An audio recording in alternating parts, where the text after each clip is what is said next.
ഔഷധ സസ്യമായും പൂച്ചെടിയായും മിറ്റമലങ്കരിക്കാൻ പറ്റിയ ഒരു ചെടിയാണ് നന്ദ്യാർവട്ടം. ഇതിൻ്റെ കൂമ്പിലകളും പൂക്കളുമാണ് സാധാരണ നമ്മൾ ഔഷധമായി ഉപയോഗിക്കുന്നത്. കമ്പുകൾ നട്ടാണ് ഇതിൻ്റെ അടുത്ത തൈ ഉണ്ടാകുന്നത്. ഒരു കമ്പ് നട്ടാൽ മതി, വീണ്ടും തളിപ്പുകളുണ്ടായി നിറയെ പൂക്കൾ. അതായത് ചെറിയ തൈ ആയപ്പോഴത്തേക്കും ഇതിൽ നിറയെ പൂക്കളുണ്ടായി, നിറയെ ശിഖരങ്ങളും ഉണ്ടായി.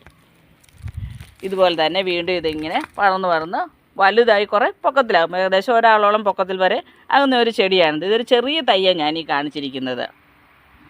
അധികം കെയറിങ്ങിൻ്റെ ആവശ്യമില്ല, കുറച്ച് വളം ഇട്ട് കൊടുത്താൽ മതി. നന്നായിട്ട് വളർന്നു വന്നിരുന്ന ഒരു ചെടിയാണിത്.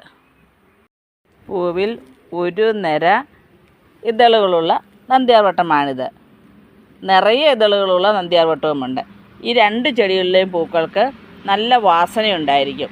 കൊല കുത്തിയാണ് പൂക്കളുണ്ടാകുന്നത്. കൊലകൾ, അതിൽ പൂക്കൾ വിരിഞ്ഞു വരുന്നു.